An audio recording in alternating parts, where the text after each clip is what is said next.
নির্বাচন কবে হবে, নির্বাচনটা দেওয়ার জন্য এই সরকার রেডি হচ্ছে কিনা, সংস্কার কমিশন কি কাজ করছে।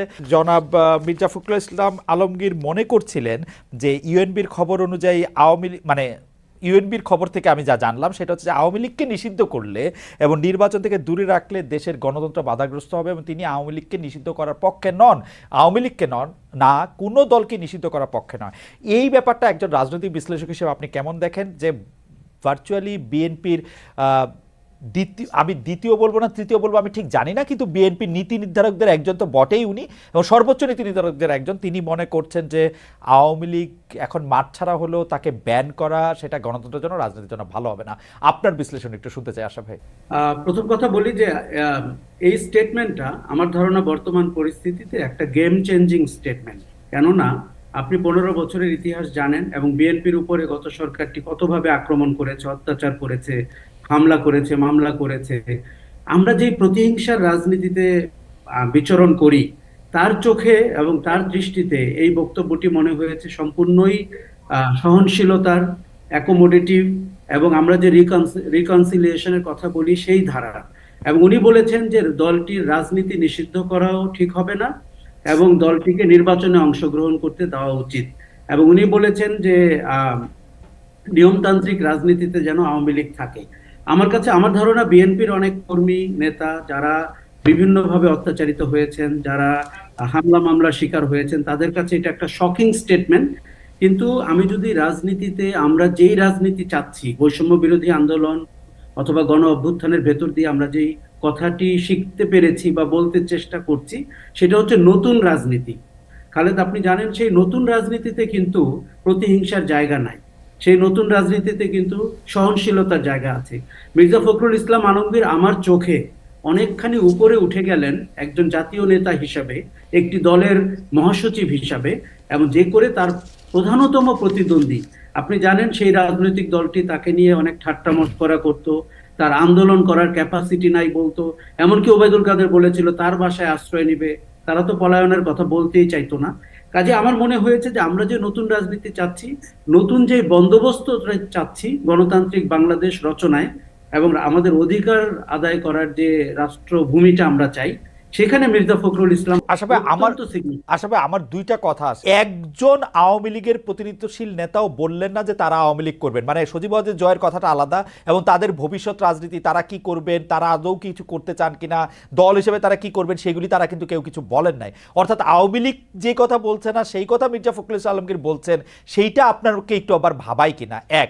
আর দুই হচ্ছে অনেকে যে বলতে চাইছেন বর্তমান সরকারকে একটু ঠেলে ফেলে দেওয়ার জন্য, দ্রুত নির্বাচন দেওয়ার জন্য, ডক্টর ইউনূসকে আসলে একটু বিব্রত করার জন্য আওয়ামী লীগ বিএনপি একসাথে হয়ে মাঠে নামবে, এইটার কোনো একটা জায়গা আপনি দেখেন কি? প্রথম কথা বলি যে আওয়ামী লীগ কিন্তু 15 বছরের শেষের দিকে এসে আমরা আওয়ামী লীগকে খুঁজে পাচ্ছিলাম না। কেননা রাজনৈতিক দল আওয়ামী লীগ এবং শাসক আওয়ামী লীগের মধ্যে আমরা পার্থক্য দেখতে পাচ্ছিলাম। আপনি যদি দেখেন ক্ষমতার শেষ সময়ে, শেষ 3টি মাসে যারা আওয়ামী লীগের প্রতিনিধিত্ব করছিল, সমঝোতার জন্য কথা বলছিল কিংবা গণমাধ্যমে কথা বলছিল, তারা কেউ আওয়ামী লীগার না। মানে আওয়ামী লীগার বলতে আমরা যেটি বুঝি, যেটা একসময় জানতাম, রাজনীতিবিদ যাদের ব্যাকগ্রাউন্ড রাজনীতি, যারা এসেছিলেন তারা, আমরা ওবায়দুল কাদেরের ভাষায় হাইব্রিড আওয়ামী লীগ। না না, কিন্তু কিন্তু কিন্তু সেই সেই ফর্মুলাতে আশরাফ ভাই, শেখ হাসিনা সবচেয়ে বড় হাইব্রিড না? না, সেই ফর্মুলাতে তো বটেই, কিন্তু আপনি আরাফাতকে যখন আওয়ামী লীগ বলবেন, পলককে আওয়ামী লীগ বলবেন, আনিসুল হককে আওয়ামী লীগ বলবেন, হাসান মাহমুদকে আওয়ামী লীগ বলবেন, সেটা তো আসলে একেবারে অদ্ভুত। আমি বলতে চাচ্ছি যে দলটি কিন্তু অসংগঠিত, রাইট। এই জন্য মির্জা ফখরুল যে কথাটি বলছে সেটি হয়তো আমাদের কাছে একটু মনে হচ্ছে। তবে আপনি যদি তাদের সামাজিক যোগাযোগ মাধ্যমে দেখেন, খুবই তৎপর। আমি কিন্তু এখন নিয়মিত আওয়ামী লীগের ফেসবুক এবং টুইটার এবং ওয়েবসাইট গুলো দেখছি, তারা খুব তৎপর সামাজিক যোগাযোগ মাধ্যমে। এবার দ্বিতীয়টি আপনাকে বলি, মির্জা ফখরুল নিশ্চিতভাবেই নির্বাচন চাচ্ছেন, বিএনপি নিশ্চিতভাবে নির্বাচন চাচ্ছেন। আমি কিন্তু মনে করি রাজনৈতিক শক্তিকে সঙ্গে না নিলে এই সরকারটির পথ চলা কঠিন হবে, কেননা আওয়ামী লীগের মতো একটি দল বাইরে রয়েছে। তার মানে কিন্তু এই না যে আওয়ামী লীগকে সঙ্গে নিয়ে উনি আগামী রাজনীতি অথবা নির্বাচনের দিকে ধাবিত হচ্ছেন। আপনি কি মনে করেন না যে আওয়ামী লীগ মানে রাজনৈতিক দল হিসাবে এতটাই দুর্বল এখন হয়েছে, মানে বিভিন্ন জায়গায় আমার কাছে যেরকম লোকজন বলে আর কি, আওয়ামী লীগ পরিচয় দিতেও মানুষ এখন আসলে স্বাচ্ছন্দ্য বোধ করে না। আওয়ামী লীগের তো এরকম অবস্থা কখনো ছিল না। আমি আমি এই আপনার জায়গা থেকে অনুষ্ঠানে বলি, এই জায়গা থেকে পঁচাত্তরে জি। পঁচাত্তরে যে ঘটনা ঘটেছিল, যে নির্মম ঘটনা ঘটেছিল, যে হত্যাকাণ্ড ঘটেছিল, আমার বিচারে কিন্তু 24 সালে আওয়ামী লীগের তার থেকে 100 গুণ বড় ঘটনা ঘটেছে। আমি ঢাকা শহরে থাকি, আমি বাংলাদেশের বিভিন্ন প্রান্তে যাই। আওয়ামী লীগকে এইভাবে শিকড় থেকে উচ্ছেদ করা এবং শেখ মুজিবুর রহমানের প্রতিটি ভাস্কর্য ভাঙা এবং আওয়ামী লীগের প্রত্যেকটি অফিস পুড়িয়ে দেওয়া অথবা নেতাদের বাসায় হামলা করা, এগুলো কোনোটাই 75-এ ঘটেনি। আওয়ামী লীগের রাজনীতির মরণ রচিত হয়েছে 2024 সালে। কাজেই আওয়ামী লীগ পরিচয় কিন্তু একটি অপরাধমূলক পরিচয়। আওয়ামী লীগ একটি সন্ত্রাসী সংগঠন, গণহত্যাকারী সংগঠন। মির্জা ফখরুল কিন্তু অনেক উদারতার সাথে বলেছেন কথাটা, মাঠের পরিস্থিতি কিন্তু খালেদ তা না। আমি একটু জনাব রাশেদ খান আপনার কাছে যেতে চাই। জনাব রাশেদ খান, এই গণ অধিকার পরিষদের জনাব নুরুল হক বলছিলেন বর্তমান সরকারের ভেতরে সুবিধাবাদীরা ঢুকে গেছে, এই এনজিও মার্কা সরকার নিয়ে খুব বেশি দূর এগোনো সম্ভব না। আপনি কি এই বক্তব্যের সাথে নিশ্চয়ই আপনারা দলগতভাবে একমত যে সরকারের ভিতরে সুবিধাবাদীরা ঢুকে গেছে? সরকারের ভিতরে সুবিধাবাদীরা ঢুকে গেছে বলতে কি আপনারা বুঝাতে চাচ্ছেন যে আপনাদেরকে আসলে নেওয়া হয় নাই? কারণ যেহেতু আপনাদেরকে নেওয়া হয় নাই, আপনারা এটার কোনো পার্ট না, আপনাদের কথা কেউ শোনে না এবং আপনারা ইরেলেভেন্ট, এইটার কারণে কি আপনাদের মনে হচ্ছে যে সরকারের ভিতরে সুবিধাবাদীরা ঢুকে গেছে, নাকি কি কারণে? জনাব রাশেদ আমাদেরকে একটু আলোকিত করবেন। নুরুল হক নূর যে বক্তব্য দিয়েছিলেন সেটি হলো যে বিপ্লবের মাধ্যমে যে সরকার গঠিত হয়েছে, সেই সরকারের চেহারাটা বিপ্লবের মতনই হওয়া দরকার ছিল। এখানে বিশেষ করে যারা রাজনৈতিকভাবে অভিজ্ঞ সেই মানুষদের দরকার ছিল, কিন্তু যাদের শুধুমাত্র এনজিও সেক্টরে অভিজ্ঞতা আছে সেরকম মানুষদেরকে এখানে যুক্ত করা হয়েছে। এবং তিনি সেটি কিন্তু ব্যাখ্যা দিয়েছে। তিনি বলছেন যে এই সরকারের যে পরিধি সেটি কিন্তু বৃদ্ধি করা দরকার, এবং যাদের রাজনীতি করার অভিজ্ঞতা আছে, দেশ চালানোর অভিজ্ঞতা আছে, তাদেরকে যদি এই অন্তর্বর্তীকালীন। প্রথম কথা বলি যে আওয়ামী লীগ কিন্তু 15 বছরের শেষের দিকে এসে আমরা আওয়ামী লীগকে খুঁজে পাচ্ছিলাম না। কেননা রাজনৈতিক দল আওয়ামী লীগ এবং শাসক আওয়ামী লীগের মধ্যে আমরা পার্থক্য দেখতে পাচ্ছিলাম। আপনি যদি দেখেন ক্ষমতার শেষ সময়ে, শেষ 3টি মাসে যারা আওয়ামী লীগের প্রতিনিধিত্ব করছিল, সমঝোতার জন্য কথা বলছিল কিংবা গণমাধ্যমে কথা বলছিল, তারা কেউ আওয়ামী লীগার না।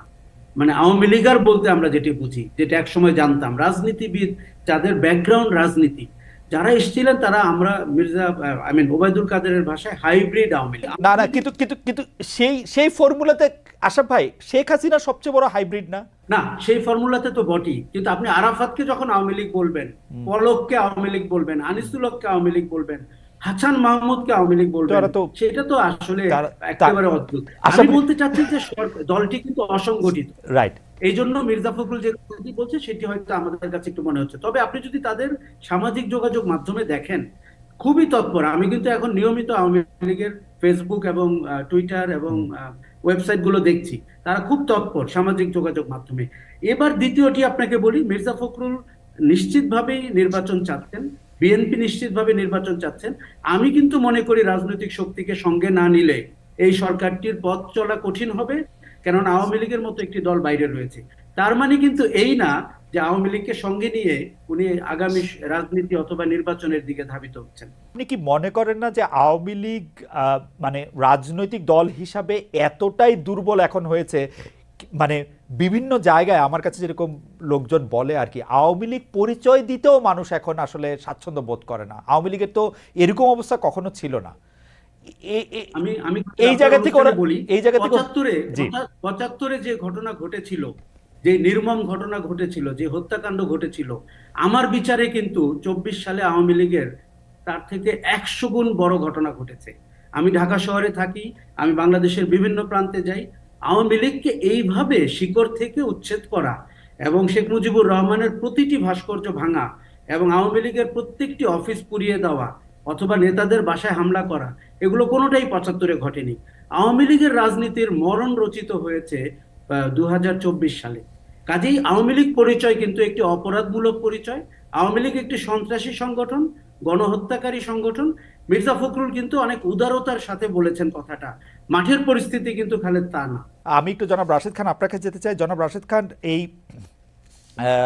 গণ অধিকার পরিষদের জনাব নুরুল হক বলছিলেন বর্তমান সরকারের ভেতরে সুবিধাবাদীরা ঢুকে গেছে, এই এনজিও মার্কা সরকার নিয়ে খুব বেশি দূর এগোনো সম্ভব না।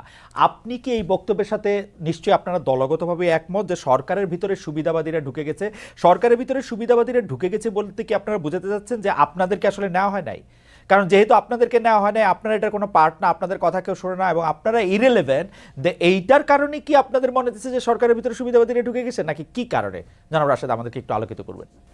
নুরুল হক নূর যে বক্তব্য দিয়েছিলেন সেটি হলো যে বিপ্লবের মাধ্যমে যে সরকার গঠিত হয়েছে সেই সরকারের চেহারাটা বিপ্লবের মতনই হওয়া দরকার ছিল। এখানে বিশেষ করে যারা রাজনৈতিকভাবে অভিজ্ঞ সেই মানুষদের দরকার ছিল, কিন্তু যাদের শুধুমাত্র এনজিও সেক্টরে অভিজ্ঞতা আছে সেরকম মানুষদেরকে এখানে যুক্ত করা হয়েছে। এবং তিনি সেটি কিন্তু ব্যাখ্যা দিয়েছে। তিনি বলছেন যে এই সরকারের যে পরিধি সেটি কিন্তু বৃদ্ধি করা দরকার, এবং যাদের রাজনীতি করার অভিজ্ঞতা আছে, দেশ চালানোর অভিজ্ঞতা আছে, তাদেরকে যদি এই অন্তর্বর্তীকালীন